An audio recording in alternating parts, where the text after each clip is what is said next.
Moves on in, and he scores! He's gonna learn today.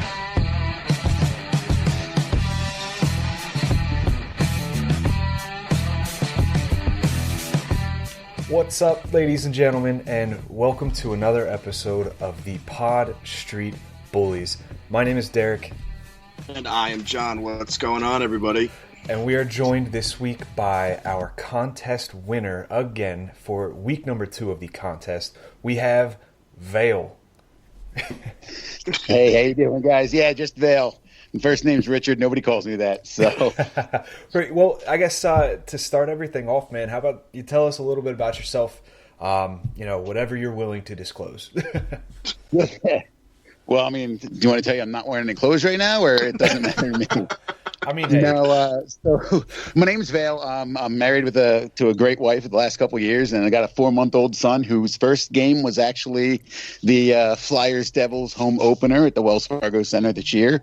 Wow. That was actually pretty cool. I'm retired Army, and now I work in pharmaceuticals doing like clinical trials and stuff. But I'm a diehard Flyers fan who somehow married a Devils fan, so you can figure out how that one works in the house. And yeah, that's about it. Been watching the Flyers since I was a little kid. Grew up in the just outside of Northeast Philadelphia, over on Red Lion Road and things like that. So Nice. Well, first off, thank you for your service. I wanted to tell you that. Thank you. Thanks for paying taxes, guys. Perfect.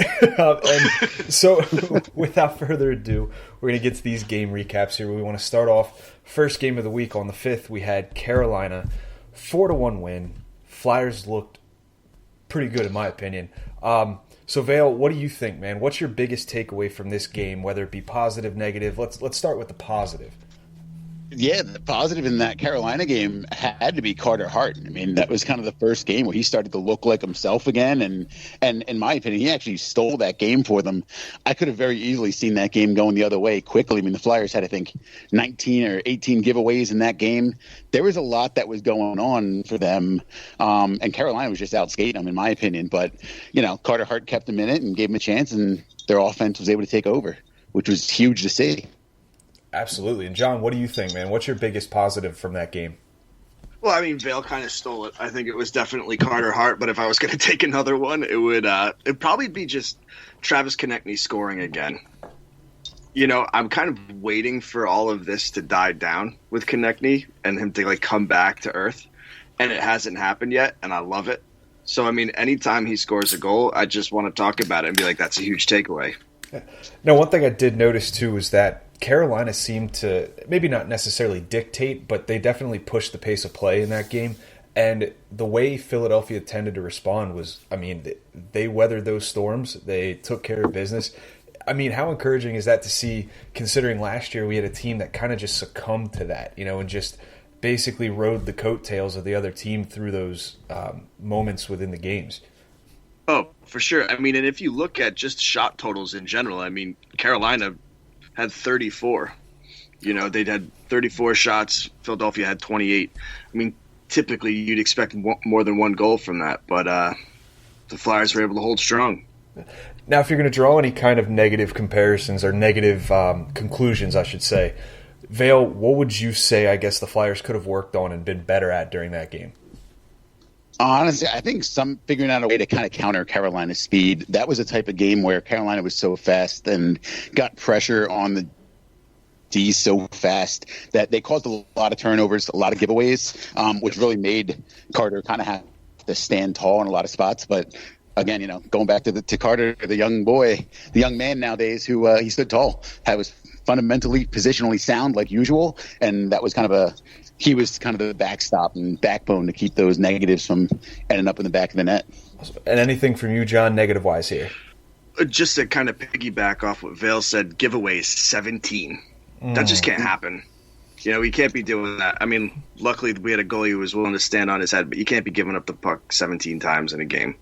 You're right. Yeah, I think was there only about six takeaways, I think, in that game? 7 takeaways, something like that? It wasn't 6. Yeah, I'm looking at it right now. Yeah. 6, yeah. Yeah, exactly. So perfect. Well, they escaped that game, 4-1, victorious. Then they played Montreal 2 nights later. and this one went into overtime. Now, obviously the Flyers came away with a win there as well, but what's one thing that you can draw, one conclusion you can draw from this game, Vail? Discipline. I think discipline's a huge thing. They had 6 power plays in that game, and I'm not even sure if they won the penalty kill at all in that game, actually. But they were a disciplined team. They got Montreal into a lot of bad positions, got Montreal to take a lot of bad penalties, and I think Carey Price kind of stole a point for the Habs in that game. Yeah, Carey Price was phenomenal in that game, and I mean that was, if it weren't for him, the Flyers would have probably won that game 7-2. I mean that was incredible, that performance he put on. Yeah, absolutely. And John, what do you think, my man? I mean, just putting Carey Price to work, 43 shots on goal. I mean, he had to earn every single save, and you could just see how frustrated he was at the end. Did you see when they gave up the overtime winner? He smashed his stick. Mm-hmm. You put in an effort like that, you want to walk away with a win. So just continuing to put the pressure on him. And that's a team that we don't always see. I mean, we're seeing more of it this year, but we're not really used to having the Flyers kind of be the ones who want to control the momentum and the pressure. Oh, for sure. It was great to see them putting a guy like Carey Price to work because you knew that's how it was going to have to be. Exactly. Historically, Carey Price has been pretty good against the Flyers, so it's good to see them, I guess, breaking that spell. Anything negative about this game, Vail? 0 for 6 in the power play. Not being able to put it in when you're given the chance. I think that that very well easily could have come back to bite them. The game probably shouldn't have gone to overtime, but we kind of just talked about it. They couldn't solve Carey Price in that game, so the power play I think needed some work after that game. Oh, for sure. And what about you, John? I was going to say the power play. Hey, I mean, 0 for 6, gross. Yeah, not good. 0 for 6 is not good. No. You're right, yeah. Nothing more to say about that. So we move on to the Toronto game. Another 3-2 victory, this time spanning into a shootout. I don't think I've ever gotten that hype for a shootout in my entire career watching the Flyers. I mean, wow. Vail, general observations, man. Tell us what you think about that game. Oh, I want to know if Frederick Anderson's knob on his stick is regulation size, because he must have made about 8 saves off the knob of his stick in that game. And I'll tell you what, the new 4th line in that game against Toronto last night, wow. I actually owe Michael Raffo an apology because I was tearing him apart on Twitter for his effort in the face-off circle, and he would absolutely prove me wrong last night. So, Michael Raffo, I know you listen to this show. I got to apologize to you guys. Your official apology from Vail, Mr. Raffle. He's sorry. You got to give this guy a break too, man. He's not a center. I can't believe he's taking face-offs. Well, I was surprised. They played Raffle at center versus playing, Andy Andrioff there, Mr. AA himself, who actually is good in the face-off circle historically. At this point, it seems like Vigneault's just kind of going with whatever sticks. And I guess that worked. But, John, general observations from this game from you, my man. Phil Myers scoring for the 2nd game in a row. Thank you very much. Should have never been sent down in the first place. Chuck, call me. No, but I mean, aside from that. How do we go this long before we mention Phil Myers? That's a mistake on our part, I think. Oh, I know. Right, yeah. No, I mean, he's looked great. And I love what he brings offensively, too. I mean, yeah. I mean, I could go on and on. But another thing real quick is we won in a shootout. And I don't think that I'll ever stop getting excited about that because I'm just used to us stinking in the shootout. Oh, for sure. I personally love the fact that Toronto's 3-game win streak started against the Flyers and ended against the Flyers. It came full circle this week. Yeah. And if we're going to continue speaking about Phil Myers, which I'm sure you guys are aware of at this point, the Flyers are now up 2-0 against Boston. Goal number 1 coming from Travis Konechny.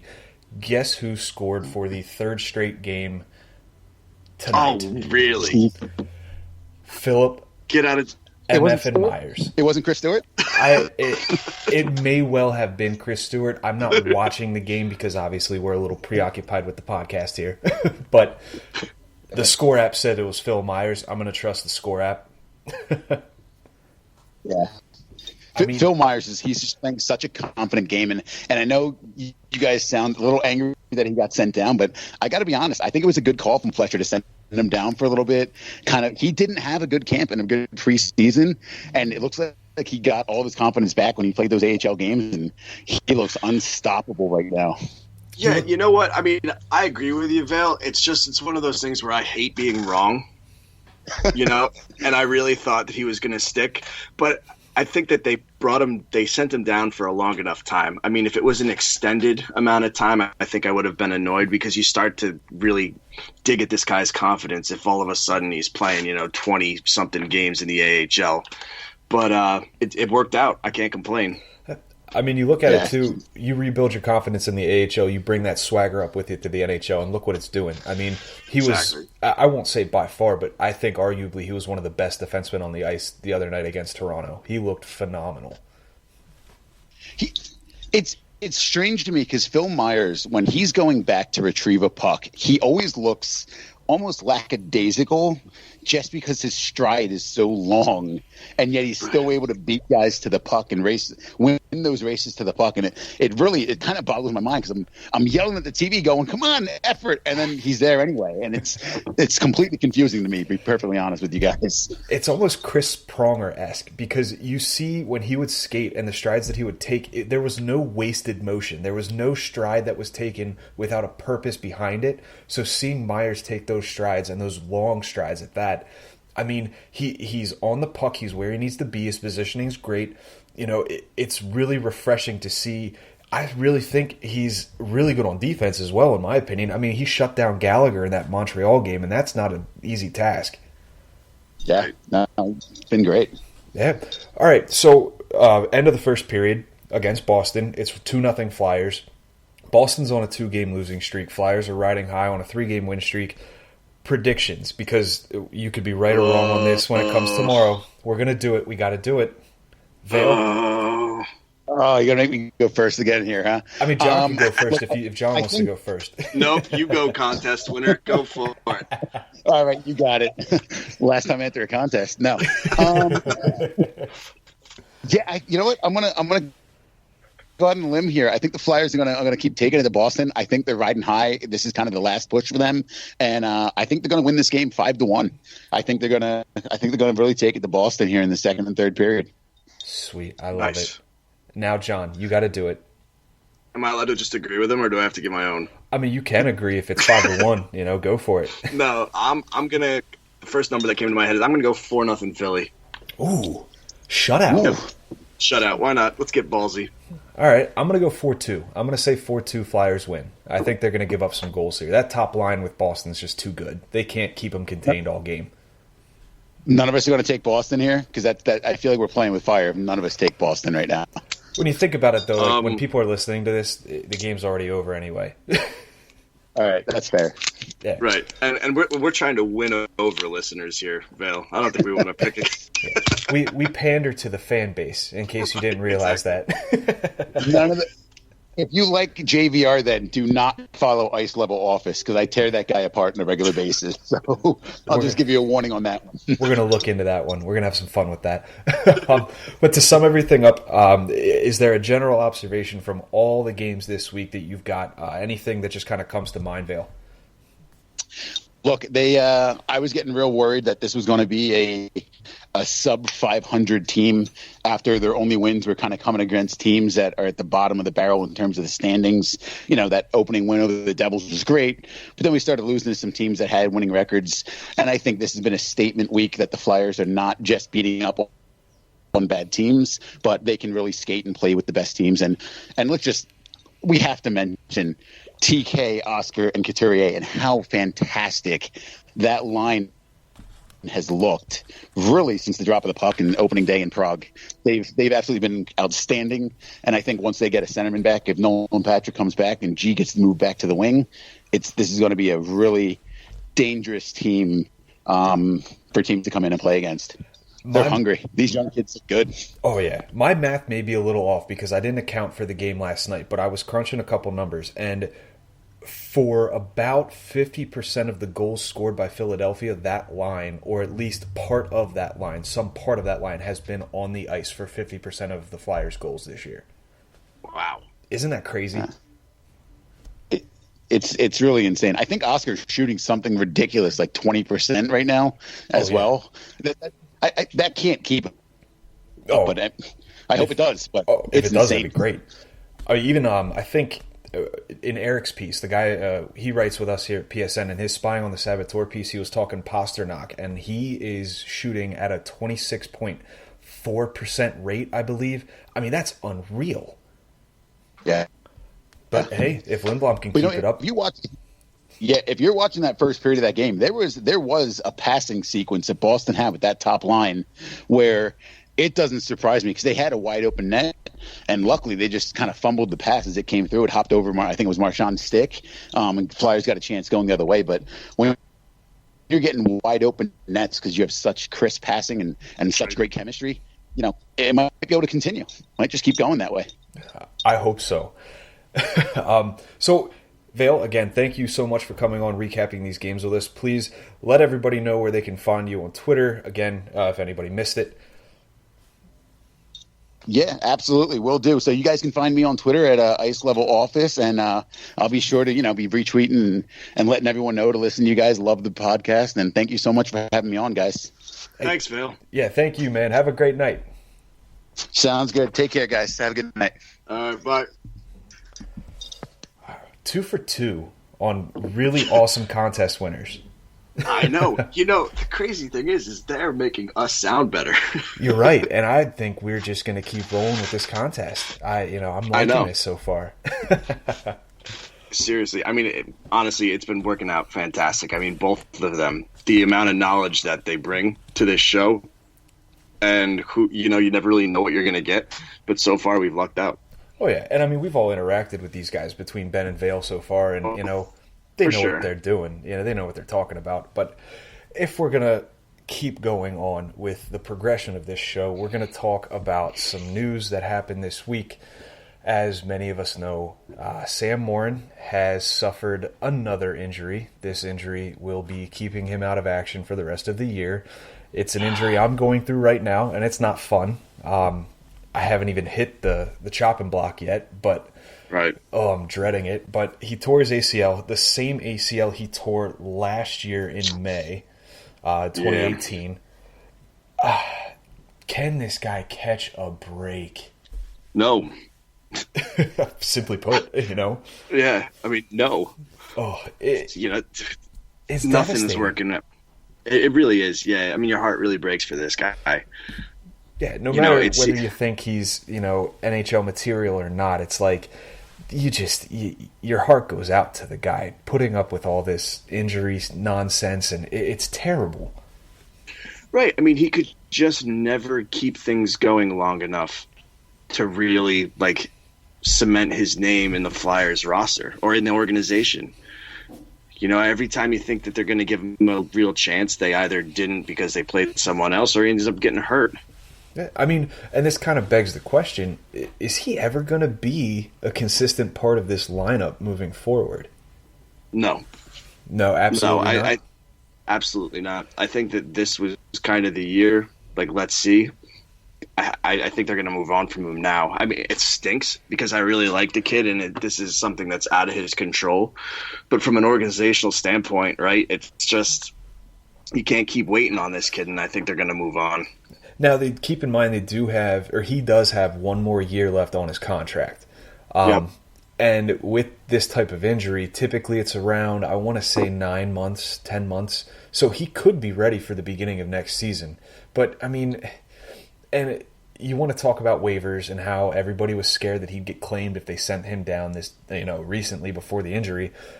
Is there any chance someone scoops him up if they decide to send him down around this time next year? I mean, possibly. It really depends, on how he. I mean, this is going to be his second. Is this his second surgery for the ACL? This will be his second surgery for the ACL, I believe. Yeah, I mean, who knows what he's going to be coming out after this? Yeah. He came back. I'm sorry. Go ahead. No, go. when he tore his first ACL, it was May of 2018. He came back February of 2019 for a conditioning stint with the Phantoms, and then he played 5 games with the Flyers, 2 games with the Phantoms. And everything looked okay. I think it was taking a little easy because it was the end of the year as well. But, man, it's just so hard thinking he's going to be a part of this team moving forward. Yeah, I mean, I've never had a surgery done on anything, and I'm not a doctor, but I would just imagine having the same surgery on the same body part. Like, I feel like it's got to take its toll on the body, and I would imagine that it's going to be a little bit weaker this time around. And so go ahead. When you think about it, too, like, coming out of juniors with Rimouski, he was the 11th pick in 2013. He wasn't lanky, but he was tall, and his body needed to fill out because he was still a kid. Yeah. When your body's not used to carrying around that extra 20, 30, even 40 pounds sometimes, like that takes a lot of stress, and it really adds a lot of stress, I should say, to ligaments. And your knees are basically your most crucial joints in your body because they're carrying the weight, That's a really tricky proposition, and I feel for the guy. I really do. That's terrible. Oh, for sure. And it stinks because I do not think that the Flyers are going to give him another chance. There's just no scenario in my head where that makes sense. I mean, there's so many other young defensemen where I feel like they're not just going to have a placeholder there for Sam Morin and hoping that he, miraculously recovers and is able to stay healthy, Oh, for sure. There's most definitely going to be a contingency plan moving forward. I don't think they're going to bank on him being able to come back 100%, but I do think if he starts the season next year healthy, obviously he'll probably be in the AHL with the Phantoms. If he has a banner year and comes out and just blows the competition away, that's when it might dawn on people that, hey, maybe, everybody wants to talk about the Carson Wentz revenge tour. Like, this is the Sam Morin revenge tour. Like, he's hungry. I mean, the kid's got a great attitude. Right. But here's the thing, though, and I hate even saying this because the kid just got injured, but say he heals up and he next camp, next preseason looks good because of his history in Philadelphia with the injuries and the uncertainty. Maybe you kind of sell him high. Find somebody who also likes what he's been doing, and you try to maybe get something out of it. But, I mean, how much time are you going to want to put into it? Because, I mean, how high is his stock going to be? I don't know. I mean, well, right now it's as low as it could possibly get, right? So it doesn't really matter what it looks like next year because you couldn't trade him if you wanted to at this point. But, what I'm saying is if for some reason he comes out hot in preseason and somebody all of a sudden is just interested in it, I would more like it be somebody called the Flyers, hey, I'll give you a 3rd round pick for him. Recoup what you can. Right. Because there's no evidence that shows that this guy's going to be able to stay healthy. You're right. And I mean, this dates back to 2014, the year after he was drafted. He suffered a fractured jaw with Rimouski in October 2014, surgery on both wrists in May of 2017. He started that year, 2017, with the Flyers, but was sent down after 4 games, didn't play at all. October 2017, there was that debacle where they recalled him, but then he couldn't come up because he had this nagging injury. They called up Mark Alt instead. Then May 2018, he tore his ACL. He also had that shoulder injury. I believe it was a shoulder injury. I was at that game, the outdoor game against Hershey Bears. Mm-hmm. You see the frustration on the guy's face. I'm watching him walk down the tunnel thinking, that guy's pissed. That guy's really upset. And then now you've got this. I mean, I just don't know how much higher this guy's stock's going to be, even with a great camp next year. Right. I mean, I'm just wishful thinking, I guess, at this point. Of course, there's no reason not to. He's still a former first round pick. He's still got some great potential because he's so big. But, this kind of falls into one of those things where we talked about it before. you don't want to put too much stock into all these Hextall draft picks because they're not all we build them up to be. Right. Oh, yeah. And the thing, kind of my last comment with Sam Morin before I feel like I keep beating on this poor kid is I wasn't convinced that Chuck Fletcher actually valued him anyway. I felt like if he did, he would have been in the lineup over Robert Haig. So, I mean, I've been saying it for a while that I don't really think that the organization had future plans for this kid anyway. That's true. I mean, when you look at it, too, Chuck Fletcher didn't draft him. How much of a scouting report does he have on the guy that he, has seen with his own two eyes? It's, yeah, it stinks. You're almost at a loss for words because it's devastating for him and for us fans who bought into it and were excited and clamoring for him to be, the next Chris Pronger. It sucks. You hate to admit that, we were all kind of wrong here. Yep. Yeah. If we're going to move on to no really recent news. Another upbeat topic. Yeah, it's the Pod Street doldrums here. But Nolan Patrick, another guy who's been plagued with this migraine disorder. No signs really of him coming back. Now, he was in a no-contact jersey in a practice full of all but, there were 4 people involved. Right. I don't put much stock into that. I'm sure you've seen that report with the no-contact jersey. He was out there. And he's officially listed as week to week. Can we expect him back in the lineup anytime soon? The crazy thing is, I don't know. I really don't know. I mean, they're not really, providing too much here. And maybe they can't provide too much because, with migraines, until you can really get a hold of it, it's really sporadic and unpredictable. Right now, it's not looking good, brother. No, they are holding their cards pretty close to their chest right now. Not much has gotten out. But, this team could benefit from a solid 3C, and Patrick could provide that. Do you think there's pressure on Patrick not just to recover from this migraine disorder, but to get back on that ice and, contribute to this team?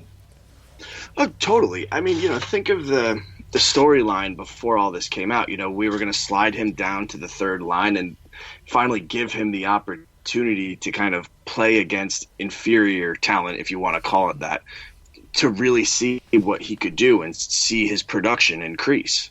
Everybody was expecting this to be the year for Nolan Patrick. And now look, so there's of course going to be pressure there. Once he hits the ice, he's going to want to prove to everybody that this, do you call it an injury at this point? I guess, quote unquote, you could call it that maybe. Right. I mean, that this injury really isn't holding him back on the ice. I mean, once he gets there. So, yeah, there's a lot of pressure. And this was supposed to be a contract year, if you think about it, Oh, yeah. I mean, this is his third year of his ELC. Him, Lindblom, Myers, too, I believe, if I'm not mistaken. It might be Myers' second year. Yeah? Okay. I think you're right, yeah. So, the Flyers have their work cut out for him when it comes to that, having to sign these guys. And it looks like at this point, Lindblom's going to command more than we initially thought. Myers could as well. Right. I mean, at this point, though, Nolan Patrick won't. Yeah. There's not much of a leg to stand on for Patrick here unless he comes back and just comes roaring out of the gates. Yeah, the thing that kind of blows my mind, and I don't know enough about it, but when I went through my tough times with my migraines before I kind of all got it fixed, it was probably a 3-month span that from when I went to the doctor until it was finally I had medicine and I was not getting them as regularly. And I didn't have good health insurance, so it's kind of strange to me that there isn't a bigger fix with the level of care he's probably getting being associated with the Flyers. It's just strange to me. I just feel like we would be given some sort of progress at this point. It probably has to do with the sporadic nature of these migraines, because I'm sure it sounds like they're pretty consistent. because if they weren't consistent and he was getting maybe one or two, maybe two a week, I feel like that's something you could play through and at least play some games. And I'm not gonna sit here and say, well, Patrick should be playing. No, please don't take it that way. But it's one of those things where maybe it's safer to be extra cautious with this because he is still somewhat of that prospect and of that coveted prospect because he was taken number 2 overall. He was his second overall pick, yeah. Yeah, you want to make sure that this gets solved and the solution is long-term as opposed to just a quick fix. It's not a cortisone shot to get you back out onto the field. It's not, a quick, hey, pop my shoulder back into place. This is something that can affect his long-term health. Oh, yeah. Yeah, so you want to see him heal up correctly. But, the pressure of, look at what we're going to talk about next. The way the carousel has been turning with this 4C position, it's just, how many people are going to try out for this spot? Yeah, well, Scott Lawton better hurry up. That would definitely help. That would help immensely if Scott Lawton got healthy. Should we kind of transition to that? At this point, with Nolan Patrick, right, we don't know. I hope he gets better soon. We could really benefit from it, but there are no signs that he's coming back anytime soon. No, yeah, exactly. So can I kind of kick off this whole 4C conversation? I would love you to because I need to open up another beer. All right, well, you're going to have to partake in this. Can you please recite for me the definition of insanity? The definition of insanity. I'll tell you what. The definition of insanity is doing the same thing over and over and expecting different results. Is that good? That's perfect. That's exactly what I was looking for. Why do they keep up? And I know he set back down, but why do they keep bringing up Vorobiev?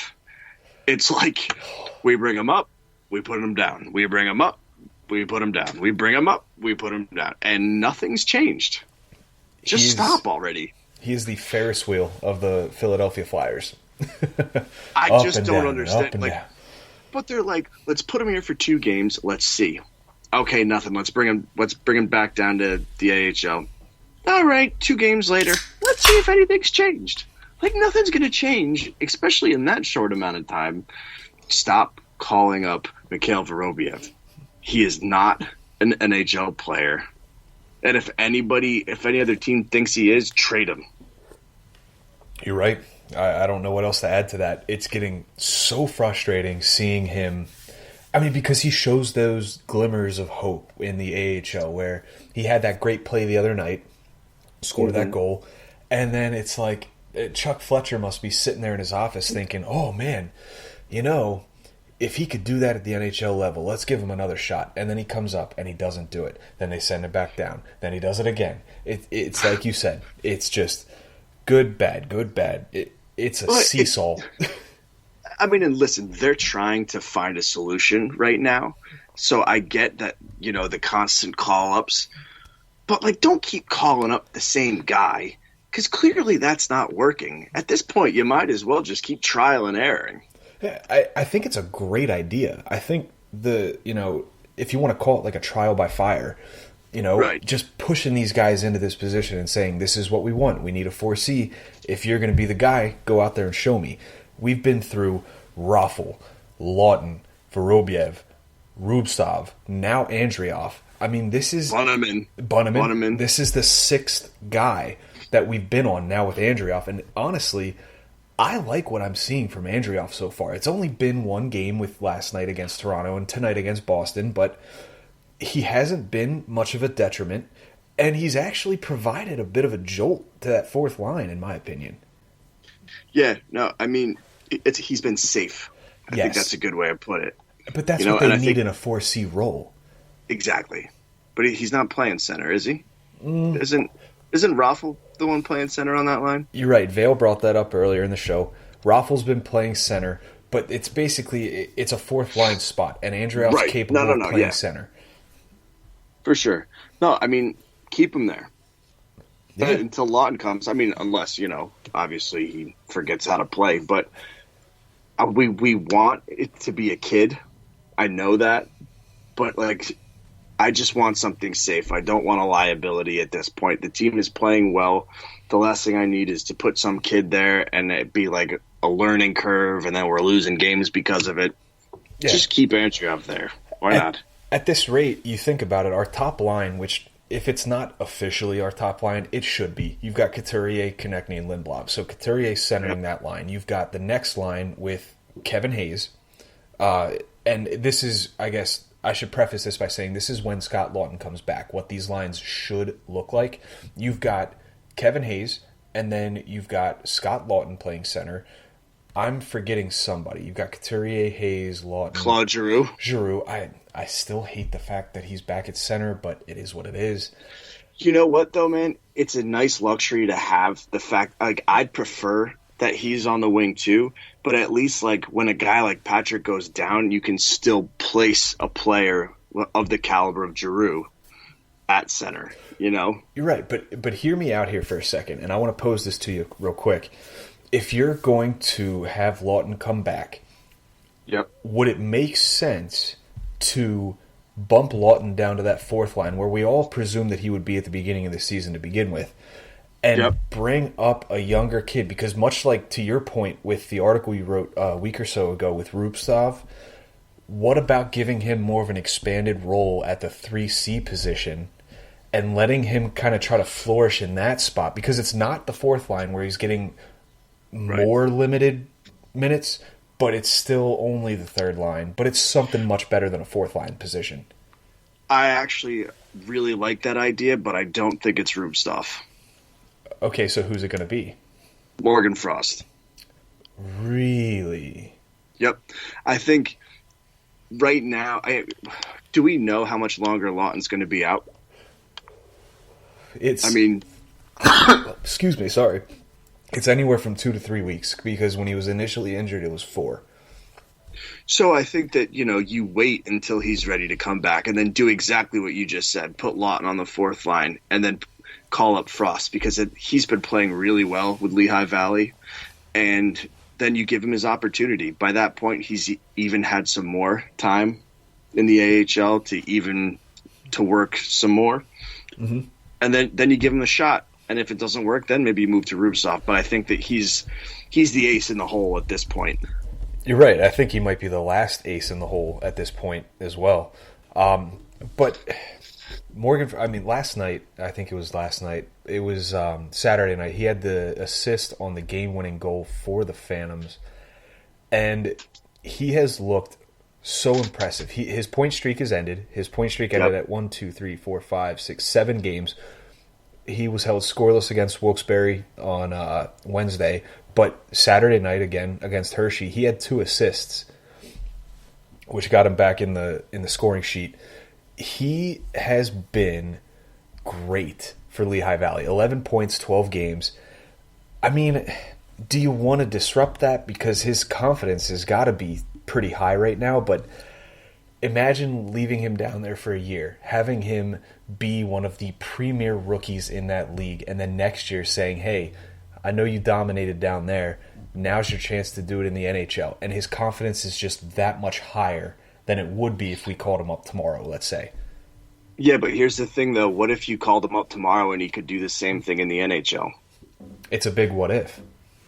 Yeah, I know, but at the same time, I don't give a crap about his confidence in the AHL if he's able to do it in the NHL too, and he's, and we're wasting that confidence down there. Yes, the John Gove, I don't care about the AHL narrative. I get that. but in all seriousness though, Farabee was ready, right? Correct. We weren't all, and I know they're different players, and we could go on forever about that, but they didn't wait on him. It was the same concern. The same concern that people had with Farabee, they probably have with Morgan Frost. Right. So Farabee's proven him wrong at this point. Right. So the whole thing is if you're producing in the AHL at that age and you're impressing, then you should be called up if there's a spot available. And we talked a lot about that over the summer, right? We weren't sure what spots were going to be available on this team because we were expecting it to be a little bit deeper than it is. Of course. But there could be a real opportunity for Morgan Frost to come into a center position on this team. You got to give him the shot. Yeah, because at this point, he's their leading scorer down there. You know, he's 3 points ahead of Greg Carey, who's their second leading scorer. And then you've got Chris Guolo at 7, and then Andrioff as well, but he's obviously up with the Flyers. Then it's, you know, a mess of people with 6 points, 5, but 12 points, 13 games. I'm with you. I think that the Flyers need to explore all their options because, yes, it's a short-term fix with Lawton being out of the lineup, but like we stated before, if the move were to be made for Lawton to go down to the fourth line, that third line center is open as long as Giroux stays at center. I mean, even if he moves to the wing, you know, that's one more position we could open up for a guy like Frost. Well, I might have got confused here, though. So if Lawton moves down to the 4C, wouldn't you want to move Giroux to the wing and then have Frost center the third line? Or are you thinking having Giroux stay at center and then having Frost play on the wing somewhere? I would almost like to see, because right now you've got Couturier at center, you've got Giroux at center, you've got Hayes, and then you've got Raffl or Andrioff, whoever, correct? Mm-hmm. I would almost like to see Hayes get bumped up to that second line, playing center, and that moves Giroux to the wing.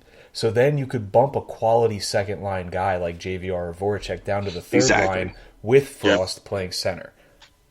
Yep. I mean, and that's what he's going to need. He's going to need a veteran. Yeah, exactly. It's very beneficial to have a guy who knows his shtick in the NHL. Yep. Helping a guy like Frost who's raw to it, you know? Yeah, I mean, it would be great to have like a bona fide goal scorer. Oh, absolutely. It would who you could put with Frost. I mean, like the idea of putting Voracek there, they could just both pass to each other the entire time. Yeah, I'm sick and tired of the passing. Let's take some shots here. Come on, folks. All right, so if we're going to cap this part of the show off here, who do you think ultimately, like, it's game 82. Everybody's healthy. All the scenarios are perfect.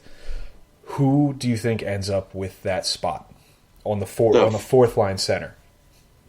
I mean, I think it'll be Lawton. Okay. Yeah, I mean, is the assumption going to be that Nolan Patrick is back, or are we not even throwing that in there? You could say that if Nolan Patrick is back, because at this point, like we've been saying, and if all that holds true, Patrick comes back, assumes the he's the 3C. Yeah, he's the 3C, and then you've got Frost, who either assumes the line on the wing or is just back down with the Phantoms. Yep. Yeah, I mean, Lawton is he's the 4C. I mean, when he's healthy, that's who should be there. I agree. I'm with you on that one. I'm in agreement. All right, guys. Well, we've reached that time in the Pod Street Bullies podcast here where we get to one of our favorite segments. What the? It is our Wait What segment, and this is where we take something that was said, tweeted, written, wrote, whatever, and we look at it and say, wait, what?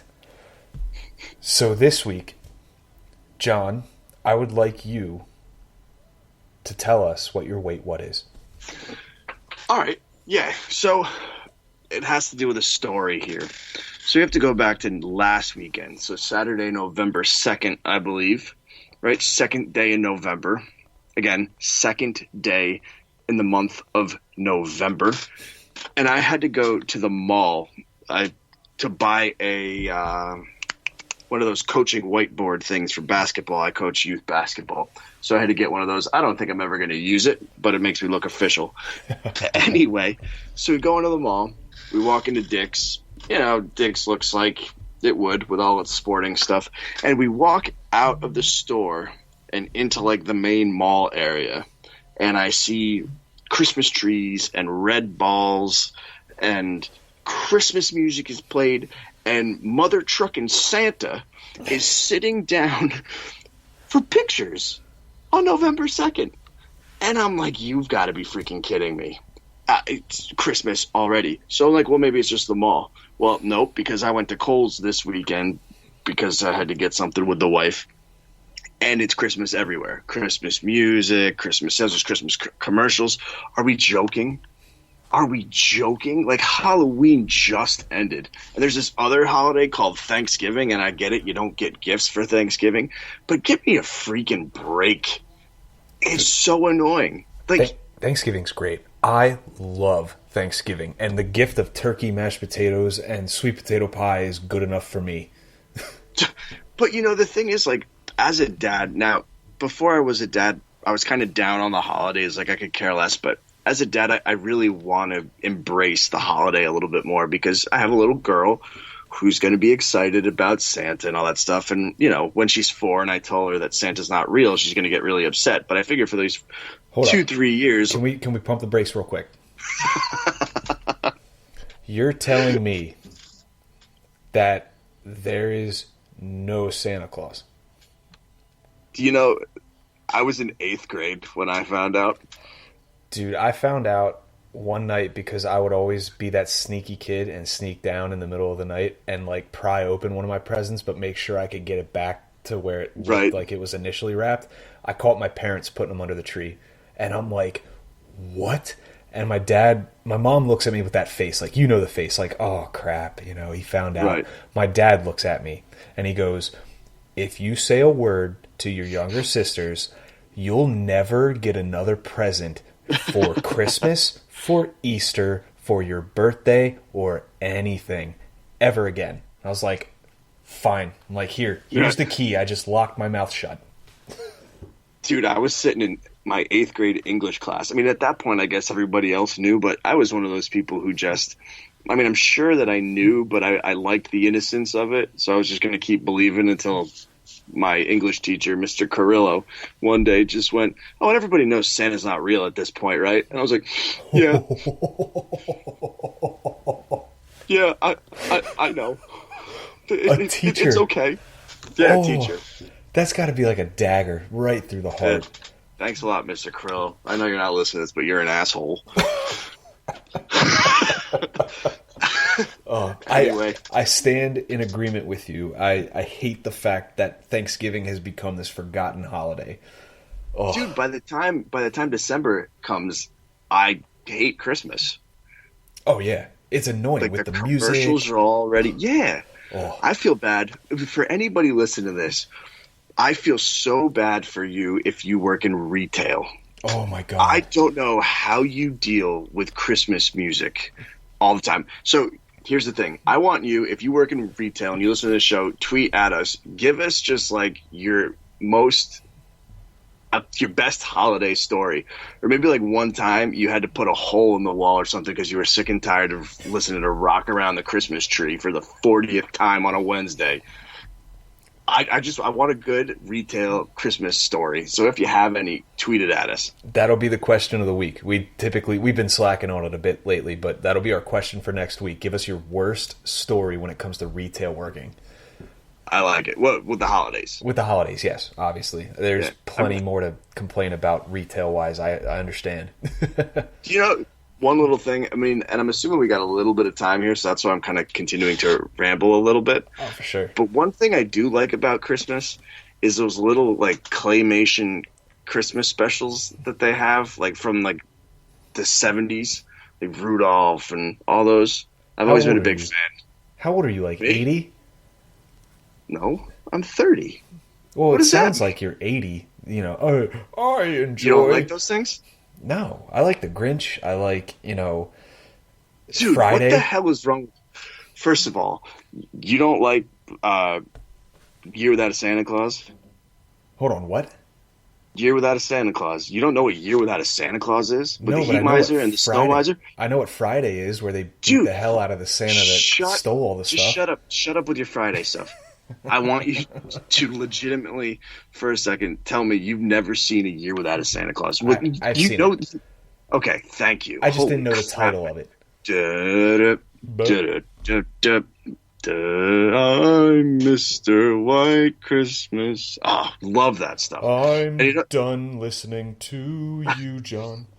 Do you know what's another good one? Rudolph's Shiny New Year, and people always give it a bad rap because it's like it's Rudolph in the New Year, and it's like it's not a Christmas special. But to anybody listening who just wants something stupid to do, watch Rudolph's Shiny New Year, because they keep asking how many bongs until the New Year, and I pee my pants every time they bring it up. You secretly love the fact that Thanksgiving has been forgotten about now, don't you? You're like, deep down inside, you're like, I love Christmas. I want it to be Christmas every month of the year. Dude, there's this one scene where they're trying to find the baby New Year, and they run into this like King Arthur type character, and they ask him where the baby New Year is, and he's like, I have the slightest notion in me noggin. It's just one of the greatest things ever said on film. I use it all the time. If I don't know something, I say I have the slightest notion in me noggin. I've gotten a lot from the Rudolph Shiny New Year. I'm going to shut up now. And I'm going to gather myself. Oh, well, to try to follow that up. We should do a bonus episode where John just talks us through all the Claymation Christmas specials. You're the Michael Bublé of the Pod Street Bullies. Jesus Christ. I'm retiring. To get a little more serious, I guess, with my Wait What, I'm sure we've all heard about it. There was a rant last night from Don Cherry, the old man yelling at the cloud, and we're used to his typical rants, the bunch of jerks and da-da-da-da-da-da, and I'm a hockey man, yada, yada, yada. But this one kind of crossed a bit of a line to a lot of people. Not everybody, but to a lot of people. And what he said was, and I'm pulling it up right here, he goes, when you start something out like this is when you lose a lot of people. He goes, quote, you people, you love our way of life, you love our milk and honey, at least you can pay a couple bucks for a poppy or something like that. And he was referring to the poppies that a lot of Canadian teams, even some of the American teams, wear on their suit jackets. And it's for Remembrance Day in Canada. And my big thing rests with the fact that when you start something off with you people, like he's talking about the people who immigrate into Toronto, and Toronto's a great place to live, I'm assuming. I've heard great things. That's just, man, he follows it up and goes, these guys paid for your way of life that you can enjoy in Canada. These guys paid the biggest price. And he's right. Defending their country, that's no small task. It's something to be thankful for, and it's something to just be very grateful for. But using a position that Don Cherry's in to say something like that, and then even his co-host, Ron McLean, gave the thumbs up afterwards for the comments. That's, man, it's difficult. Ron McLean issued an apology. He did, and Sportsnet Canada as well did. And they said they spoke to Don Cherry about it. But this all has the signs of being a slap on the wrist to Don Cherry. But this man, time has passed him by. Yep. He's still at the starting line. And it's unfortunate because he's got such a great mind for the game, but he's gotten to that point where, everybody knows when you get to a point when you're that old, you just kind of say whatever the hell you want to say. Some right. people reach it, earlier on than others. I'm a prime example. But, it's just a shame to see that type of mindset being broadcasted to millions and millions of people in the great nation of Canada. I'm getting off the pedestal. Yeah. No, I mean, well, like, just to add, I can think of a few times, right, where I've been sitting there with my grandfather, and my grandfather will say something. I'll be like, hey, we don't say that anymore. And it really doesn't come out of a place of cruelty, right? I would like to think that Don Cherry's well-intended. Oh, of course. People can disagree with me if they want. Feel free. But he's at that don't say that anymore, Grandpa age, and I would hate for him to be continued to be put in a position where he's going to say these things, and anything that he did positively in the past is going to be taken away. It's tarnished. Right. You'd hate to see him get to that because, like I said, he's got such a brilliant mind for the sport of hockey, but he's letting his beliefs, his values, his morals get in the way, and this is kind of the tipping point that, you know, now people need to start to understand that, and the people that are employing him need to take a stand and say, listen, bud, you know, we love what you bring to the table when it comes to hockey, but this is hockey. We're not getting political with things. We don't want you to take those types of stands on air.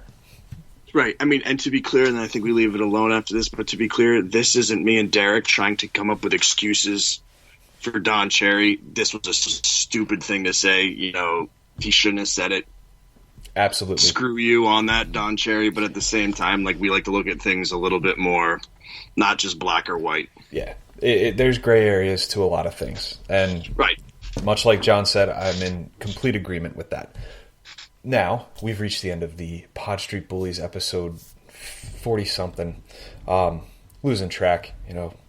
But I stopped counting. Yeah, John, stop counting. I count just because I'm a dork. But, folks, we're going to leave you and we're going to say this. Again, if you or someone you know, family member, friend, whatever it may be, has a business that would like to advertise and get some airtime here, we would love to advertise for you. Please feel free to reach out to us, whether it's via Twitter DM. Our email is in our Twitter bio as well. John or I, even, just through our personal Twitter accounts, we'll tell you what they are here in a second. Feel free to reach out. We'll work something out. We can talk about your business. As well, we want to plug our contest yet again because we've had 2 stellar people join us these past 2 weeks. Yeah. There will be a question out tomorrow morning about this episode, and the first person to answer that question correctly will join us next week to recap the games that have happened coming up in the following days. So be on the lookout for that. Now, John, would you please tell these fine people listening to our show where they can find you on Twitter? Yeah, you can find me on Twitter at PodStreetGove. You can find my articles at PhillySportsNetwork.com. Yeah, I mean, you can find me here talking about things. And you can find me at PodStreetBob. That's B-O-B-B. It's a funny one. I write for Philadelphia Sports Network as well. I'm, again, co-host of the Pod Street Bullies. You can find all of our stuff on PSN. You can find a lot of our stuff on Bleacher Report as well. With that, we leave you. And as always, let's go Flyers. Bye now.